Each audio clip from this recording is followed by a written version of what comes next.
The skies above America are full of ash and smoke.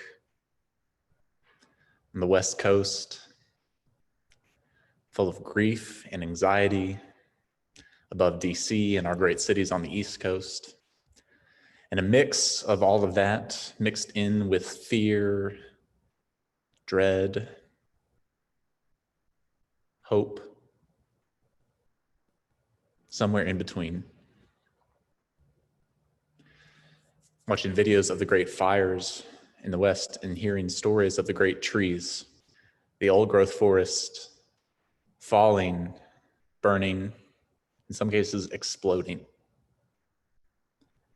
fills my heart with a sense of failure and a sense of death. Reading through Braiding Sweetgrass and remembering what we have learned from the practices of emergent strategy, looking to our natural world for wisdom, it's helped to remind me that in a certain view, death is not a failure. In a natural cycle, death is data. It is learning. It is helping all of our systems, all of our natural world, the whole universe grow towards something more flourishing, towards something more complete, more whole, towards something restored, renewed, the way that it is supposed to be, what we might call beloved community. I take hope in the fact that in those burned places of our world, from the ashes soon, new life will begin to grow. Sprouts will soon reach towards the sun, reach towards the light to make a new future. And the old trees that have fallen away, those that have burned away, the old trees that stood for justice, for gender equity, the trees that have helped hold our democracy together, gives me a new reverence for this language of animacy that Linda spoke about. Theologian Thomas Berry wrote that we are called to save the universe, which is a communion of subjects and not a collection of objects. That the beingness of all life is something that we mourn. Not just the loss of one or of a few, but the loss of many. And Kimmerer reminds us that old growth cultures, like old growth forests, have not been exterminated. That the land upon which we now reside holds memory and possibility of regeneration, not just for people or plants, but for whole cultures and whole relationships, if they are born out of reciprocity and mutual respect and care between the land and the people. Our big question today was, what do we learn from the trees? What do we learn from those who have seeds of restoration and regeneration and resilience built into their DNA? Life that is made to withstand boom and bust cycles. There's an excellent depiction in the book of how trees save up their energy in time when it's time to sprout flowers or to produce nuts, to further life, to lead towards more flourishing, to pass on what has been learned. That plants and trees are made to weather the boom and bust cycle, the give and take, the winter and the spring. They show resilience. They show resistance.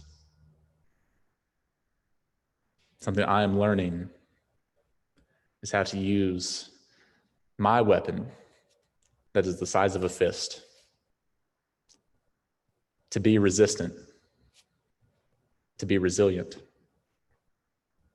to follow the example of the indigenous wisdom we find in braiding sweetgrass and in other traditional lore of what it means to grow roots in the bust cycle.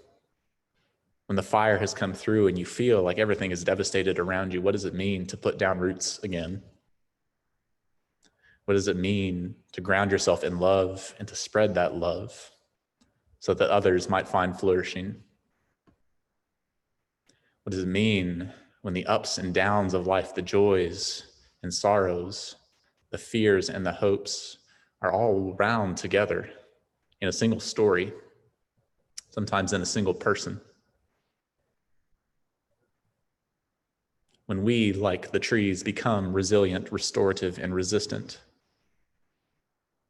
when those great trees of humanity, like Justice Ginsburg, refuse to go quietly, when we are inspired by their example, what do we do then? Kimmerer asks us to be part of the restoration of the land, to be in a network of reciprocity, to be in relationship, in right relationship with the beingness around us. There are those in our human world who do not recognize the beingness around us, who do not recognize the beingness of living animals or plants, who do not recognize the beingness of other human beings. Sometimes those people are in power. And sometimes resistance is the only option. That's what the trees teach us. Sometimes when the fire comes through and destroys and burns and takes, the only response is to grow roots again, to put down your shoots, to reach towards the light, and to begin anew this process of transformation. Kimmerer says, the moment of transformation is never automatic and it is never easy. Transformation is not accomplished by tentative waiting at the edge of the water, at the edge of the precipice, at the edge of the moment in history. It is accomplished by getting in there and getting relational, getting messy, putting your hands in the dirt, she says, getting stuff under your fingernails. For us, that might look like talking with people, sharing your deep feelings, sharing your grief, letting others know who you are and what you believe, calling out injustices that you see around us, searching for those biases that are inside ourselves.